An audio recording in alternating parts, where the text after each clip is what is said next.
Welcome, everyone. We'll be starting. Tackling problems through systems thinking has been a key focus of the SDEWES conference series. It is my greatest pleasure to introduce our first invited speaker of the 19th SDEWES conference here in Rome, Professor Mette Alberg Mosgaard, who will emphasize a systems approach in the realm of a circular economy. Mette is Deputy Head of Department of Sustainability and Planning at Alberg University, focusing on the circular economy, environmental management, circular public procurement, circular business models, and sustainable development. Since 2020, Mette is also facilitating interdisciplinary research collaboration as chair of Alberg University's Tech Center for Circular Economy. With the role of vice chairwoman, Mette is actively contributing to evidence-based sustainability guidance through the Network for Business Sustainability in Northern Jutland, working with a wide range of initiatives from circular textiles to new Climate Alliance Alberg and circular innovation in partnerships. Mette is committed to advancing resource savings and sustainable practices through academia, project management, and collaborative initiatives. I am sure that we will all be appreciating her dedication for driving positive change and environmental stewardship in both research and practice through her invited lecture on ecosystem challenges and opportunities in transition for a circular economy. Mette, the floor is yours. Thank you very much for this very nice introduction that kind of make one of my slides not needed. But I'm very happy to be here today. Thank you very much for the invitation. I've been looking forward to going to this very well-known conference and then even in Rome, which is maybe my favorite city in the world. So my topic today is circular economy. There are so many energy people here that I might have an idea of how we can help each other and suggest that in the end of this presentation. So I am, like you introduced so nicely, I have all these different things telling up here about me, but maybe we can just look to the right instead on this small drawing that some of you might know, because this is actually all about what I'm doing. I'm trying to make sure that we do not waste our resources. And I'm trying to do it in a way so that we're not just focusing on recycling, but we're actually focusing on prevention. So where many of you might be working with production, I'm really working with prevention, trying to lower the consumption. And I've done this for the last 22 years. And I think we only called it circular economy for 12 years, but it is what I've been doing for my entire academic career. So circular economy is actually an approach to economic development where you try to not overexploit the resources of the earth. And it's based on three main principles: to eliminate waste and to circulate the products and the materials so that we do not exploit virgin materials, and to have a regenerative nature so that we do not overexploit anything and that we can sustain and build what we have destroyed. And the Ellen MacArthur Foundation actually puts up a quote that I really like. For Europe, a circular economy development path could halve the carbon dioxide emissions by 2030. I guess all of you would love that. And so would I. I don't think it's going to happen, but I think that the potentials are great. So what I'm going to talk about today is first an introduction. So what is circular economy? Just a brief introduction to that. There's a lot of different things. I have one take on it. And then a bit on the indicators for circular economy and how do we measure this and what is the problem with the way we're measuring into how we're actually transforming. And then an introduction to how we can rethink the roles of the actors and who we should collaborate with to do this. And I can say now that I could hear the presentations before that there are a lot of focus on industry. And so I have also, throughout my academic career, had a lot of focus on industry and how industry plays a crucial role into establishing the circular economy. And I'll tell you more about that. So first of all, I borrowed this presentation or this figure from the Circularity Gap report. It's actually made by Bochen in 2020, but they now put it in here. And this is to illustrate what I mean when I talk about circular economy. So the first point when you're working in, this has a hierarchy and a starting point, and we're starting here. So when you're producing something, product, energy, whatever, then the first principle is to narrow, to produce it with as less as possible so that you do not produce waste, so that you don't have a surplus of anything.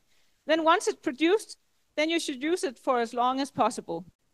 So maybe I can just give a small example. When you all came in here for the registration, something happened that would never happen on a conference that I was hosting. And that was you were all giving this small bag made out of textile. So please bring it home and use it a lot, because somebody produced 1,000 bags of textiles for you. Use it a lot, so that was not for nothing. But slowing is not just about using it long time, it's also about using it a lot. It can be about sharing, for example. And the far greatest potential within product systems are within the slowing, because it does not demand a lot of energy, it does not demand environmental or social resources often. So the far greatest potential also economically lies within slowing. So once we're done with the slowing, when your bag has been worn out, it goes to its end of life, and there we have the cycle. So then we can make sure that the fibers or what else is used again. And then finally, there's the regenerate option to go to the start where we have new materials. And that is about making clean, it says here, but it's actually also about net positive approaches, leaving things better than they were when you started. We do this and work with this in different ways, and often we use some R strategies to address this. And this kind of also is an indicator of what is most important. So those with the biggest potential are the ones on top. So the first thing is rethinking. So changing the current lifestyle, the strategies, the policies, so that we do use less or use longer. And then the next one is repurpose, so that we use products for multiple purposes. The most well-known example is, of course, the mobile phone that can kind of go instead of a device that can call you to wake you up and what else. So there's a lot of things, your calendar is in there and a lot of other things. But we need to figure out how to use things several times and for multiple purposes. And the next one is refuse, that we do not put in toxic materials and do not over-exploit anything. Nevin's talk on nuclear power could be a part of that. Then we have reduce, that we decrease resources in production and consumption so that we produce it with as little as possible. Then we have repair, which is about trying to maintain and repair products so that they stay for them on the market or in the use as long as possible. And finally, we have remanufacturing and recycling and recovery, which is by far the lowest priority of the circular economy, but of course needed, that we need to get the materials back into use. I was thinking that when in Rome, why not use an example for Rome? So here you have a very old building. You're really good at producing really, really well-structured buildings that can last for a long time. So that is really made to last. It's not as nice anymore as this picture shows. Actually, it has been repurposed into something different. Today it's a tourist site. It's not an arena for fighting and what else, it's a tourist site. And in the circular economy, if it takes that even further, at some point it will probably be bricks that you use for something else. But this is kind of the way the circular economy works. It is on a small scale and it is on a big scale. But is this really necessary, you could say? And then I looked into the circularity gap report, which is made by, you could say, a quadrohelix approach with governments, NGOs, universities, and industry. And what they do in this report is to kind of measure and analyze the circularity in Europe. And what we have seen is that there's a constant drop of the circularity from 9.1 to 7.1%. And this is not because we're circling less. This is because we are using more. So as long as we keep extracting so many virgin materials, we cannot solve this puzzle. So for now, we cannot keep on this material use. And like they say in here, we can't recycle our way out of this one. So no matter how much we recycle, we cannot keep up with the use we have today. So we need something different. And we need still to have this without it causing any harm on our well-being. We cannot convince people that they need less, in a sense. They need the same standard of well-being. Maybe they even need more. And there we need a system thinking approach in figuring out how to to do this in a circular economy. So I would say that today the potentials are way bigger than the actual results, and we are working to get there. In order to figure out what to do about this, we did a huge study on the indicators. Please don't try to figure out what this abbreviation is about, because I can't even remember that. But these are measurements, or you could say an analysis of all the different indicators we have on micro-level indicators for circular economy. So this shows that we have, and what we were interested in is what do we have of economic indicators, what do we have of environmental indicators, and what do we have of social indicators. And what you see here is that there are by far most indicators relating to economy. And there are fewer related to environment. This is actually one coherent indicator. And then there are very few relating to the social side, well-being, job creation, and so on. And what does this mean when we do not have indicators that kind of fulfill all three dimensions? Well, this means that we can't keep it in focus. If circular economy keeps being about economy and only economy, or mainly economy, then we won't solve this puzzle, because recycling really pays off. So that is where the money is generated, you could also say. So we need to figure out a way to align this better so that we can address it differently. And that is actually one of the things that I have been working with recently. And that is to say that we have three different kinds of values that need to be aligned. We have some resource value, where you could say that the inherent value of the resources and materials and products need to be represented. Then you have a use value, that products, for example, we need to have a way of assessing whether they will stay in use, whether they can keep being used, and whether they can have you could say a value for the one who is actually using it, whether it's an individual or a company or somebody else who has something that is in use. And then also the exchange value, which is the economic element. And we need to kind of align these three, as long as we do not. Today, when you decide to throw away a chair, it's because its use value is done. It might be broken somewhere or something.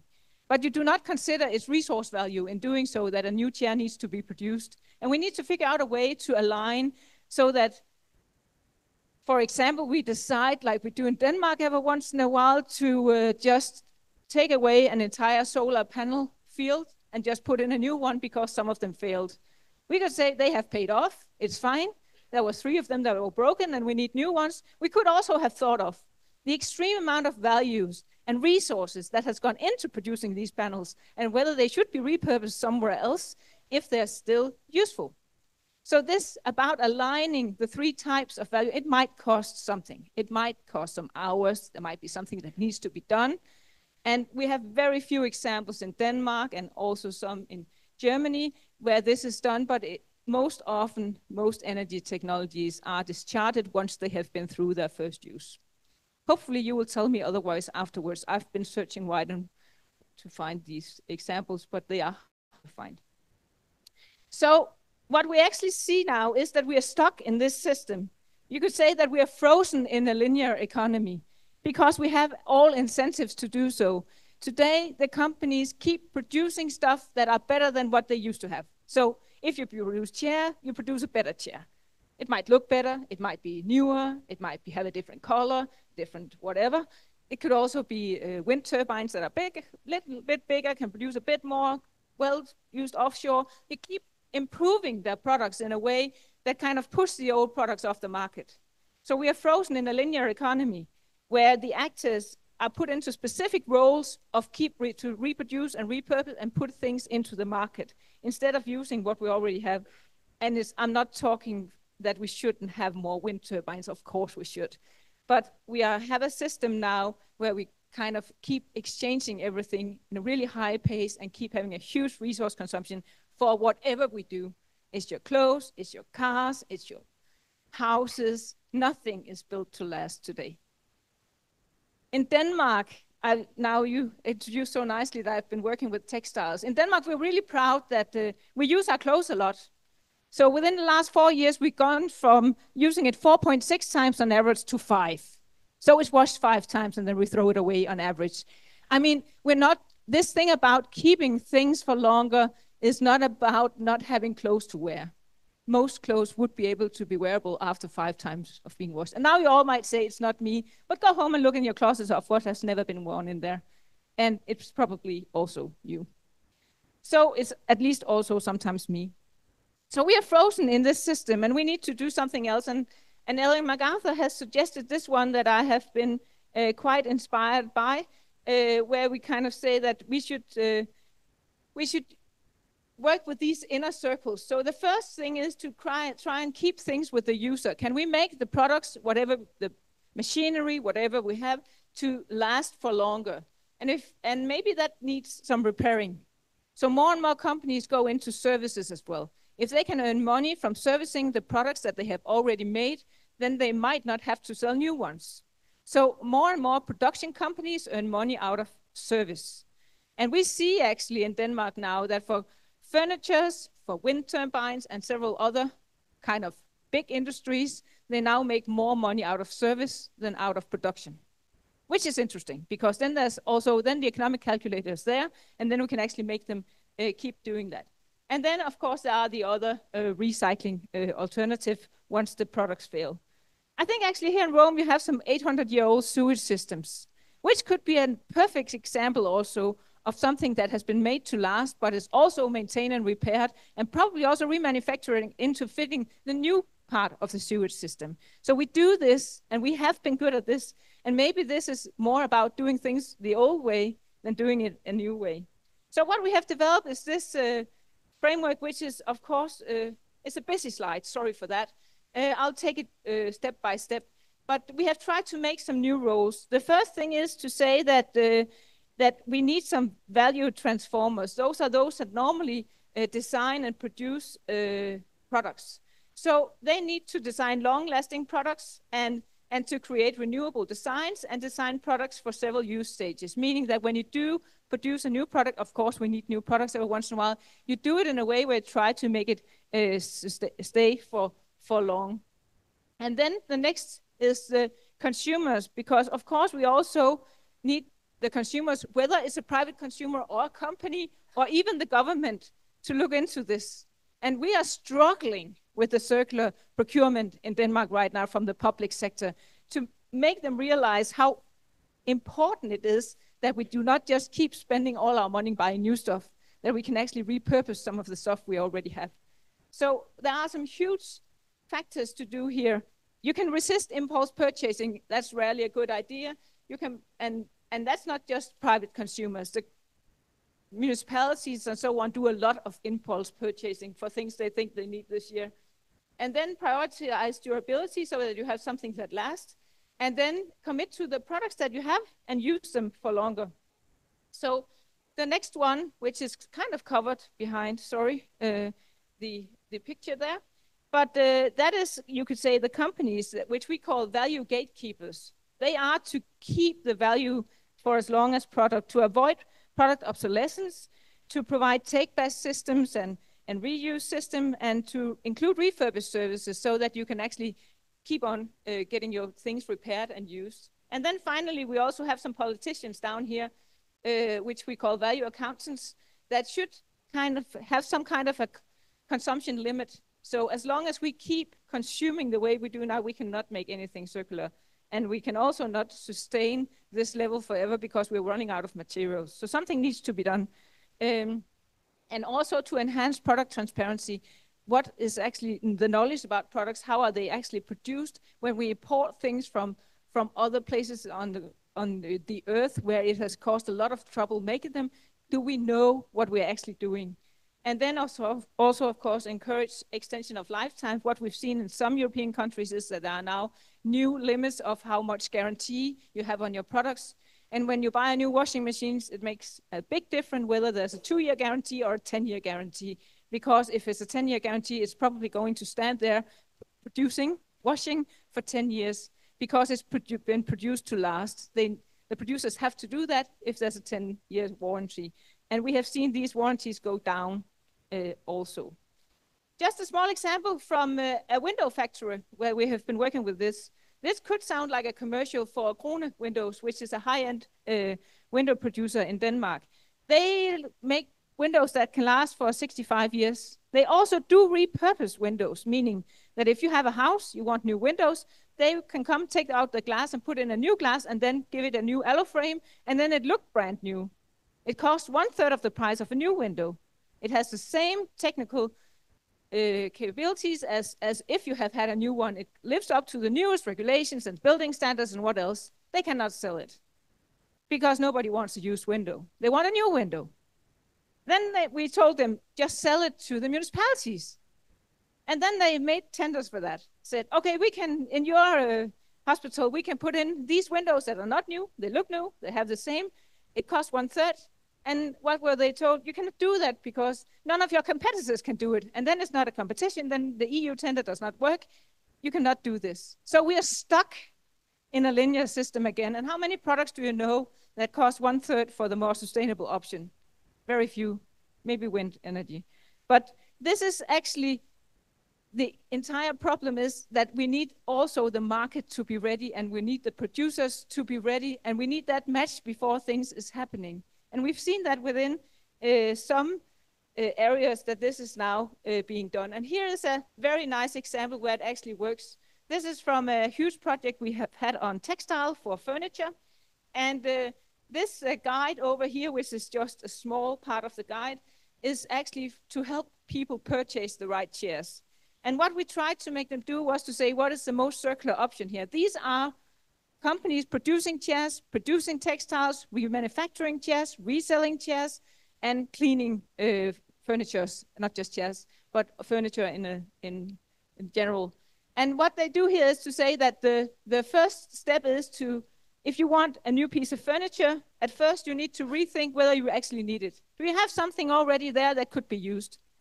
So for a municipality showing up saying we need new furniture for this school, they would say, maybe we can just have a look at what you already got. And maybe you don't need so much new. That's the most circular option. That is not buying. The next one is to refurbish the existing furniture. Maybe we can do something to your furniture so that it looks nice again, or have a new functionality so that you can use that. And that's the next step, also a circular solution. And the step 3 is to purchase secondhand furniture.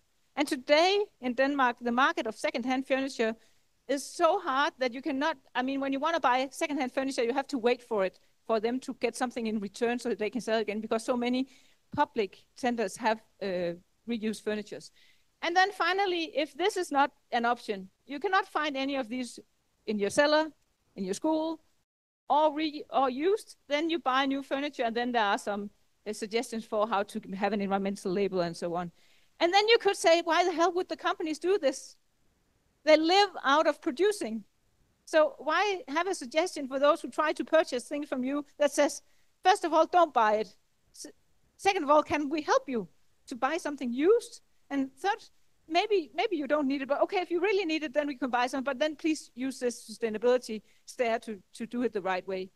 And when we asked them, but because we were kind of surprised they ended up here, and they said, but we can do this because we think that this is actually what the customers want. So if we can show this before our competitors can, then we will actually get an advantage in the long run, and it is working out there.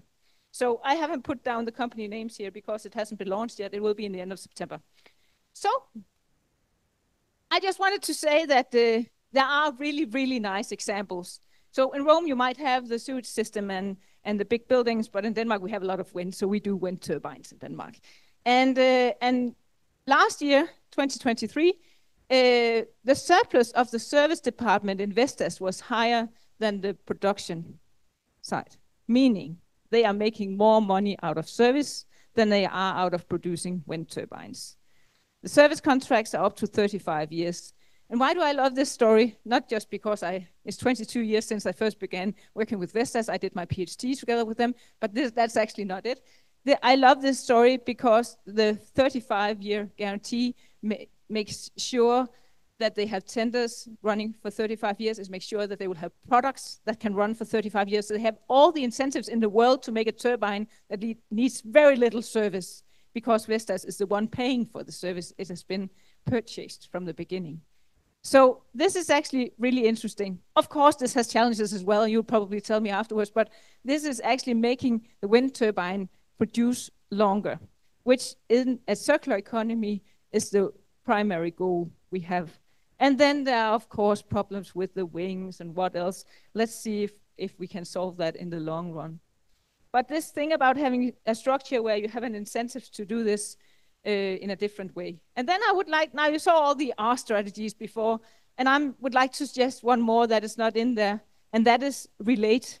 Because I think it's really important that we collaborate regarding these things across, both across sectors to include sharing resources, knowledge, and best practices, to collaborate on sustainable chain integration so that we do have small amounts of waste and other product systems, and also engaging with the customers so that we actually can produce products that will last for a long time. So this relating is really important.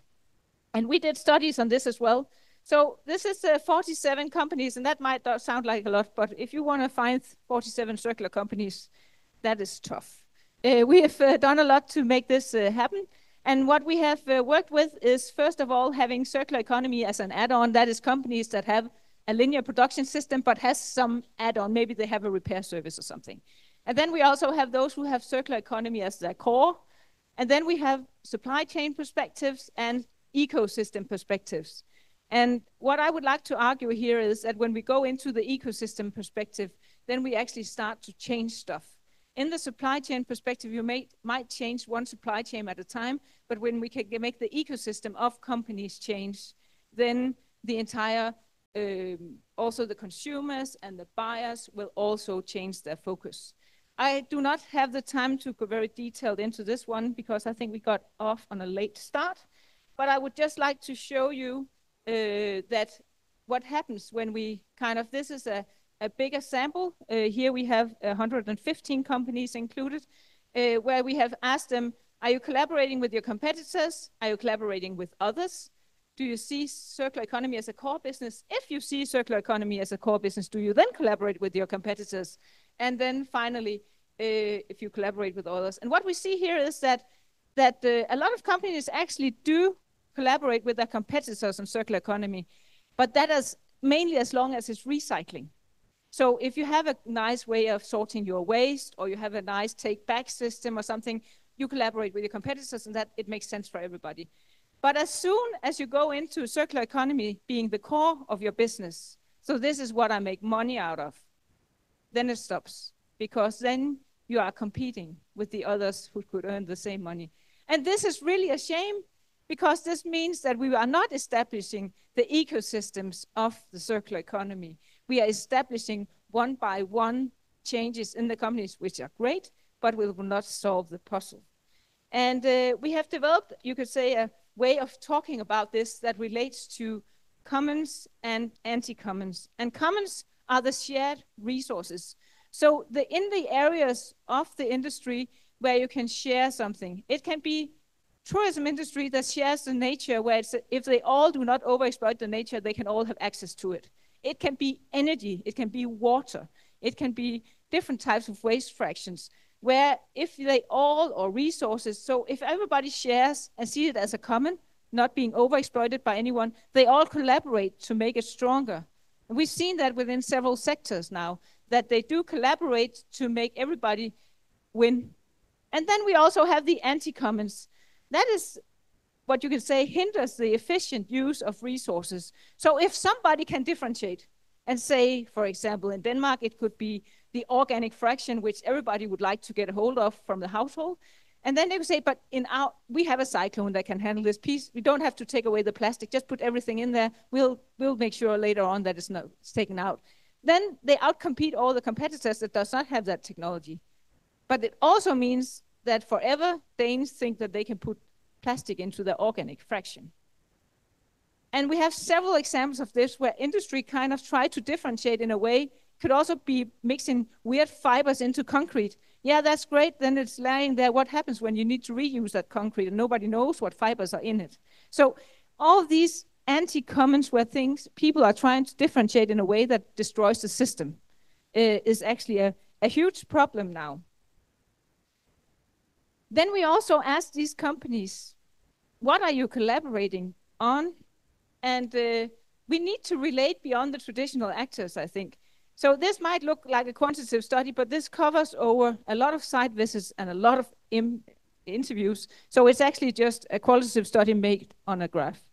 So what we found when we discussed with these actors, who are you actually collaborating with, or what are you collaborating about? The narrowing approaches, using less. The slowing approaches, using for longer. Closing, that was the recycling part. Then it can be regenerated in form. I won't go much into that. That is not very evident here. But we see that most actors actually still collaborate on waste fractions and recycling. So that's, from my point of view, it's a part of circular economy. It's the least ambitious part. That is so we still need really to look into this relate factor. And then you might say, but this can only be in Denmark or in Northern Europe, Scandinavia, where these interviews were made. But it's not. This is actually, it's a bit different study, but it's kind of interesting that somebody actually went through all EU publications for the circular economy and calculated how, or counted how many times are the different words used. So now you say the exact same thing as I had on the different graph. So this is all about recycling. So most of the European policies and documents on circular economy is about recycling. And then there's also something about reusing. But when you see here, most of that is also about recycling. So this is not just Denmark or Northern Europe. This is Europe, it's the European policies that are all working this way. Still, there's a long way to go before Ellen MacArthur's 50% reduction is met. So then we actually also looked into who are the actors that they are collaborating with, these companies. And what we found here is that, first of all, there's a lot of waste management, both regarding the fractions and maybe some consultancy, and the waste managers, which could be the ones who were the key to identifying when something is thrown away that shouldn't be thrown away, because they know a lot about waste. That's not what they're interested in here. They are all working with recycling. Then another point here is that that we have some consultants who you could say could be maybe help you with developing circular business models. I mean, when things are hard for companies, they often hire somebody in to help you. But what we found is that they do collaborate on reductions, energy efficiency, and so on, and they do not at all collaborate on slowing strategies, which could be a potential, but it's not used. Then a third point here is that, of course, the customers are needed. And here is actually some optimism, I think, that they actually are interested in and are used as a collaborative partner regarding slowing initiatives. So if you want your products to be used for longer, you have to relate to your customer. That makes sense, but that was the first place we found it.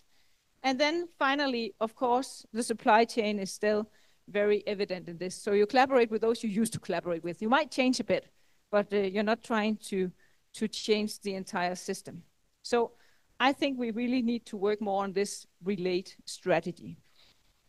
So maybe a point could be that there could be a triple transition as the next step here.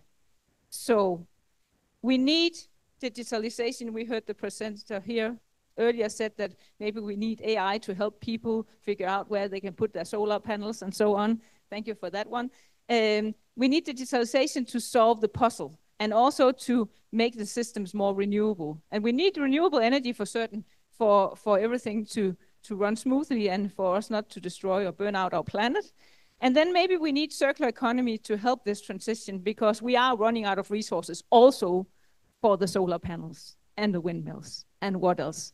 And we might have solved the problem with the permanent magnets now for the windmill. We might have solved, but there are so many things we haven't solved yet. And Europe is being run over by technologies from Asia right now. And maybe we want this to be more circular. Maybe we want to look into how the circular economy can actually help us sustain the materials that we have built into the renewable energy system right now, and that we keep building into this huge expansion that we are forecasting in all the European countries right now. So let's do it in a way where we actually do use and reuse and keep using the same materials instead of putting new ones into the system. So my suggestion here is to try and work with a triple transition where we all help each other reach this goal, because individually we are going to destroy whatever we have. So my final comments here, concluding remarks. Well, I think that there are huge potentials but we are not getting more circular right now. So there are lots of things to do out there. And I do know quite a few people here at the conference who are working with these topics, so I'm really happy to see you, and I'm happy to invite the rest of you to join in. And also, circular economy is so much more than designing the individual products. We need to look into the ecosystems of the companies so that we change the way furnitures are made, so that we change the way solar panels are made, so that we change the way the entire system works, more than changing the individual actors point by point. And there are different drivers for this. I think still that the circular procurement from the public sector can be a driver. We've seen it within energy technologies. Maybe we can see it in other sectors as well. And then I took this one from the Circularity Gap report, that we cannot recycle our way out of this one. So this is not about taking down all the products and putting them into the recycling system. This is about making products that sustain and is kept in use for as long as possible. And then you can recycle afterwards. And then finally, I think that this relate is needed as a new strategy. There's a need to go beyond the traditional supply chains and beyond the traditional suppliers. And please, let's integrate with the customers here. Whether the customer is a country, a region, a municipality, or an individual citizen, we need to integrate their perspectives in how to make a circular economy, because if the customers are not a part of this, it is never going to happen. So we need more relation here, both on an ecosystem level, but also into the customers. So that was my final remark for now. Thank you very much for this chance to present, and I think we still have a bit of time for a few questions. Thank you.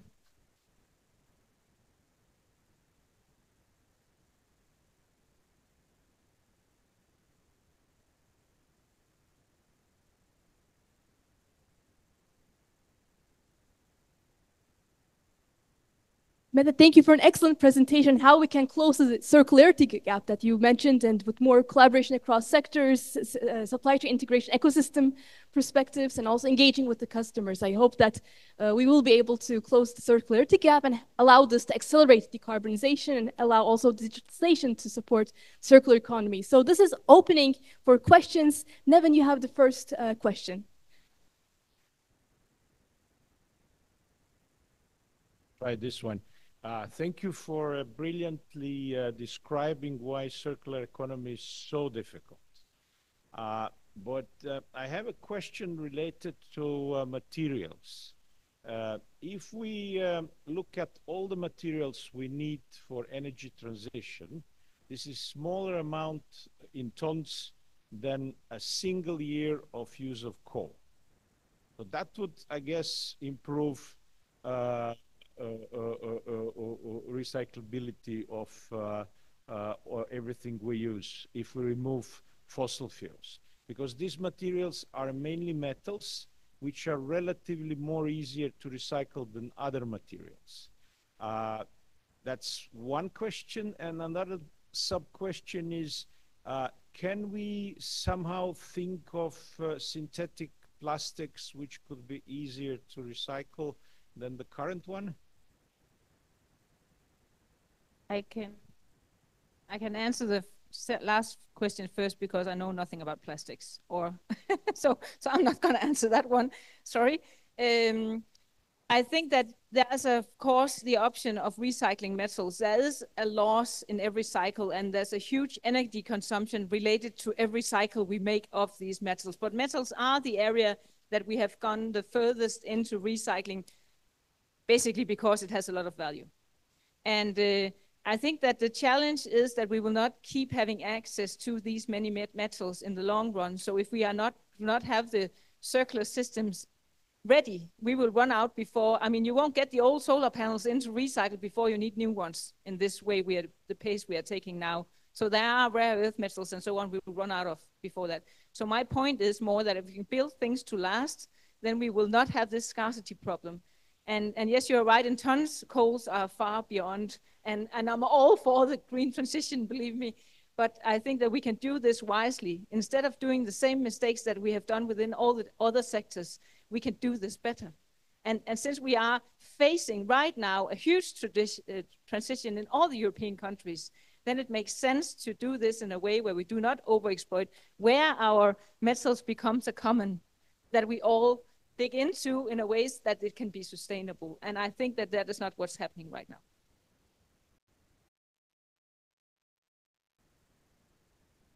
We have one question here.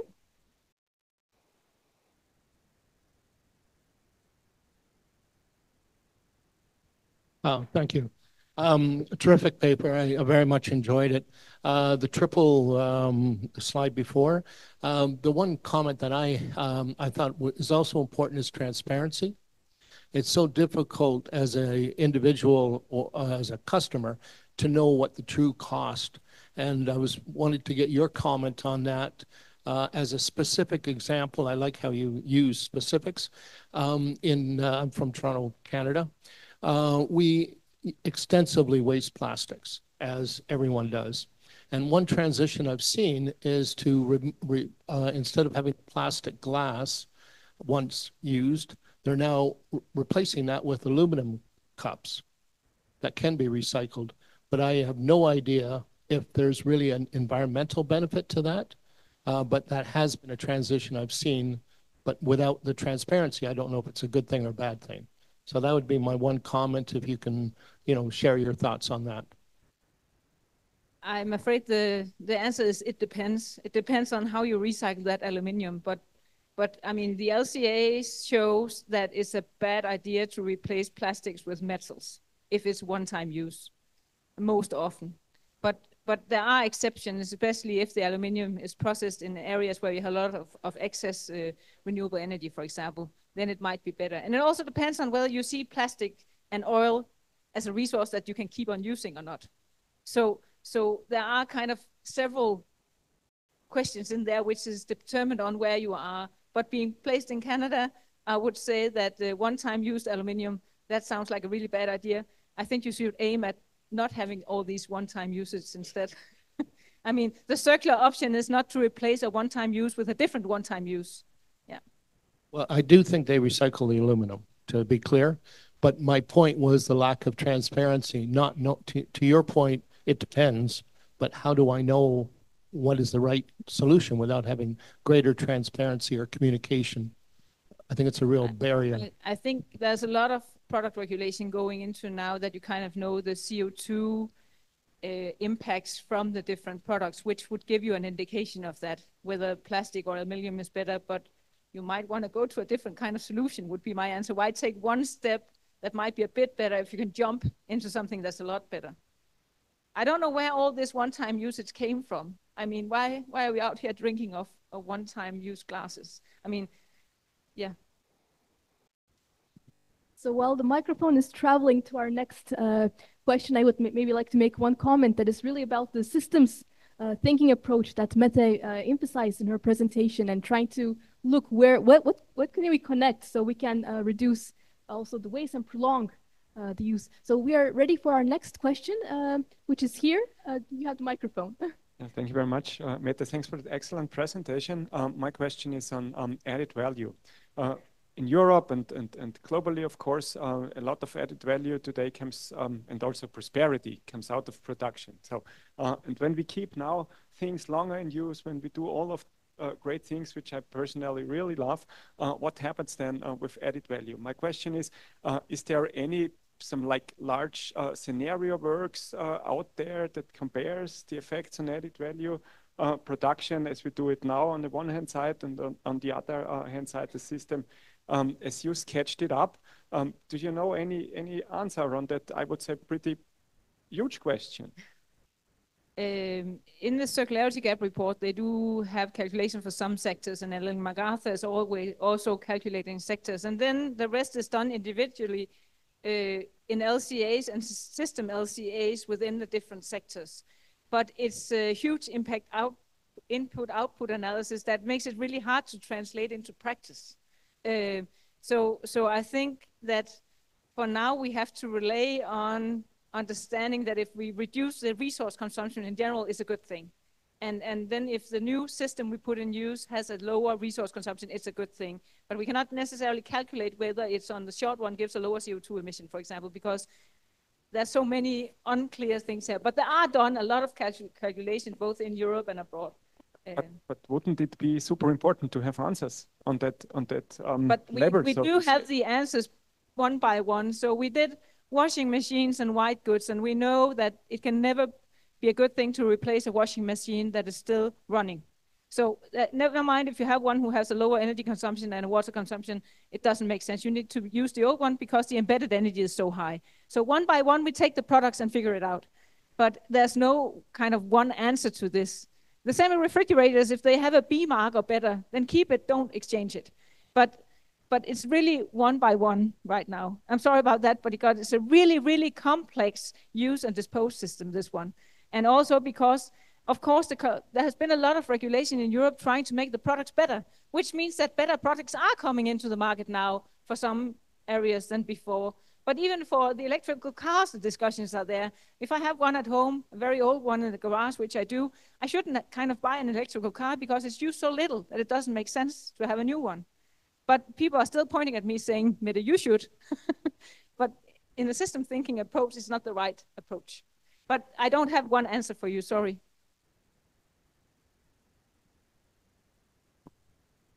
Yeah, our next question, okay.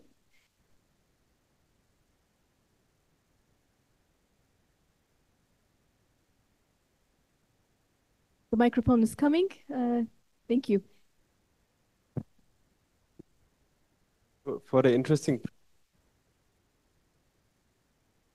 I cannot hear you. Please speak into the microphone.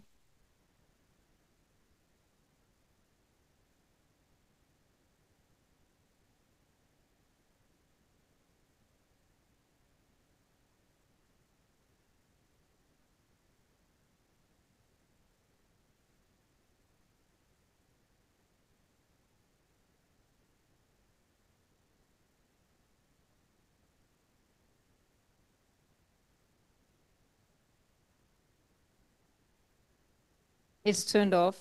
Sorry.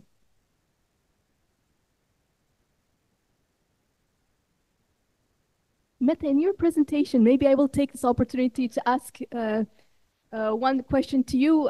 You also mentioned prolonging and how really thinking circular economy can support the energy transition and support decarbonization. One thing I know, Denmark is building a lot of offshore wind turbines, and most of them, or wind turbines in general, have been operational for maybe 30 years, 40 years. And one of the contributions from SDEWES in previous conference, I remember, it was how do we prolong with maintenance these wind farms and allow those wind farms to serve the energy transition more. So they can be generating more renewable energy while new wind farms are being built, and also thinking in the meanwhile how we can recover some materials from that. Would you like to comment? Right now, I think that the life cycle of the wind turbines are increasing further than one year a year. So in that regard, we are sustaining them for a long time.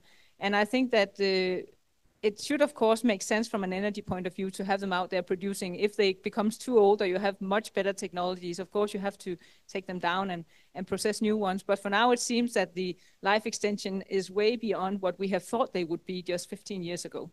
So which is really good from a circular point of view, but also from an economic point of view, actually, because if you have something that has already paid off and is still producing, then it's kind of a win-win for everybody. Yeah.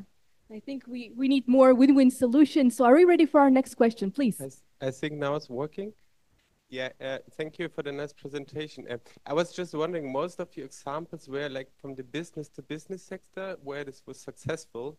But I was wondering if you can elaborate maybe on the business consumer sector. It just was, for example, with the shared mobility some years ago, a lot of the car companies were investing in car sharing and so on, but it didn't work out because they couldn't make money. And I was just wondering, with the closing the circle here, how it's possible to actually make money in the consumer sector, because they want the new stuff kind of way, I don't know.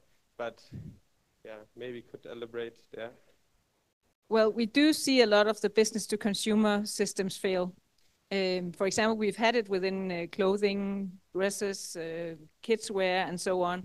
And because people want things to look brand new, it's in the end, the resource consumption are not really lowered because of all the transportation and so on as well.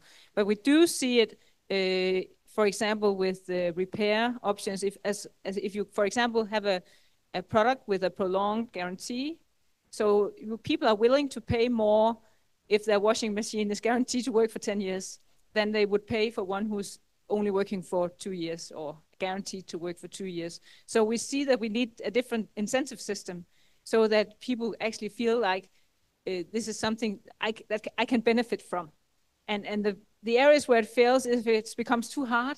I mean, if it's too difficult to do the right choice, then you don't do it. I mean, if it costs too much of your energy or time, and we do see it within furniture as well, that people actually, at least in Denmark, I have numbers for it, there the average lifetime of furniture is increasing. And that's not because my generation is buying less furniture, it's because the young generation is not buying any new furniture. They're only buying used furniture, which is kind of happening within the last 5-10 years in Denmark, that these things are really changing. So we do see consumers wanting to change, but we also see companies that are resistant. So, yeah. But I think it's a fair question, and it is a challenge, business to business and business to consumer. Yeah. We have one question in the fifth row. Please, we need the microphone here.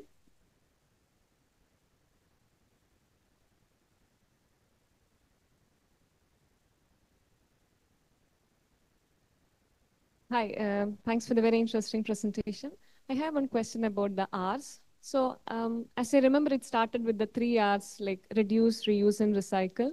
And now we have around 10 R's. So you have been in this... I can also find one for you who has 15 if you need it. Okay. So you have been working with circular economy for like more than 20 years, you said. So like adding all these R's, did it really bring about any change in the progress? I think that we have not made any change really into working with the slowing strategies. And that is what the new R's are actually about, that a lot of the repair and repurposing is trying to get more slowing, I mean, using products for longer and so on. And the new R's are often related to that. And I think that European policy is starting to change now. And we also see it in different parts of the world that the policies are starting to change. But in reality, we're just trying to fix the problem we created ourselves of not having lasting products, which we used to have. So we are actually just trying to mobilize people into becoming more circular in the way they used to be just 2 generations ago. Yeah. Thank you. And this is not because I want the world to be like it was 2 generations ago. I know things are different, but I think that we do not necessarily get a better life quality out of a lot of things all the time. Yeah.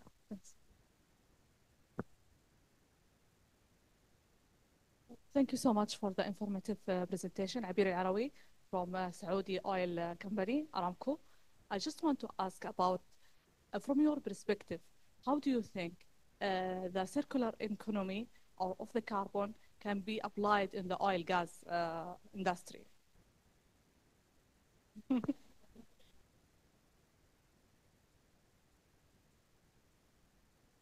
Maybe you can use the resources for longer, meaning that you save some.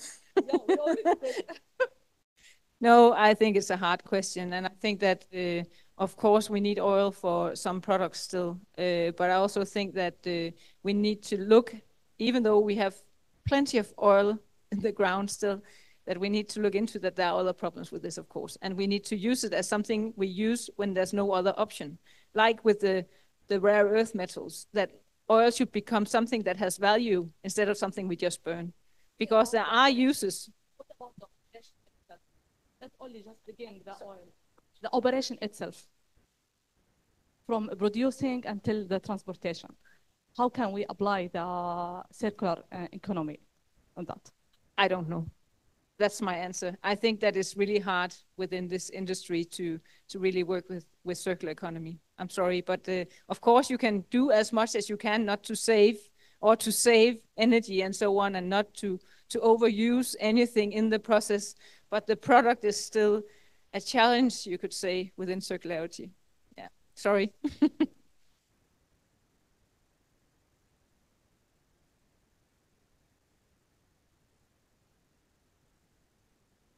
Thank you for the presentation. We had a question regarding like consumer relation, and you gave the example of furnitures.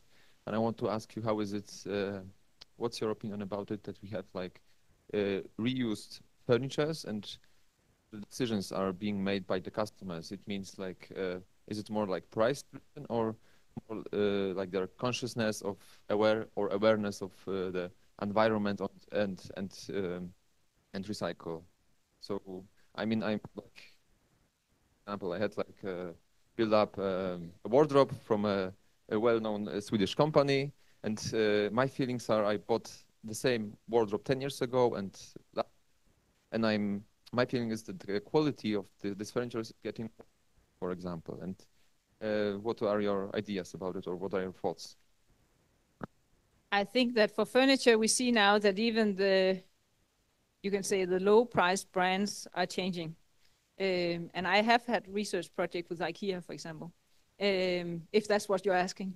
And they are also trying to change. And today we actually see the studies that have been made shows that even their furniture is used for much longer than we thought, because it's kind of neutral. It's a white dresser, white something, and then it's just moved to somewhere else in the house. But that being said, I think that what drives now the reuse of furniture is really the young people. That's where we see the biggest demand right now, that they want, and it's both on price levels, because yeah. No, it's like the consciousness of the problem is when you ask people if they do it due to the price or due to them being green, they will always answer green. But what we see, for example, from the public side, is that when they run out of money, then all of a sudden they can use reuse furniture in an entire new hospital. Because they didn't have any money for new ones, then they can buy the used ones, right? So that's what we mainly see drives it from the public side, is that if they are running out of money for that project, then they use the reused furniture. But it also showcases that it's an option, which make them actually, some of the municipalities that have done this several times, starts doing it as a primary, saying, now we're making a tender with a lower price, and you can introduce reused furniture in this, and then it happens from the beginning. But they need to know the practice of it and know that they're not getting dirty chairs that nobody wants to sit at. It's looking fine, yeah. And then the other sector where we see it is actually because if you have expensive furniture, for example, in a school or something, that with the reused chairs, you can get spare chairs in where they're broken, instead of buying new classroom or putting in different furniture. You can get the kind of the same furniture just used, and then it looks the same as the rest, which is also becoming interesting because we used to just throw it all away. Yeah.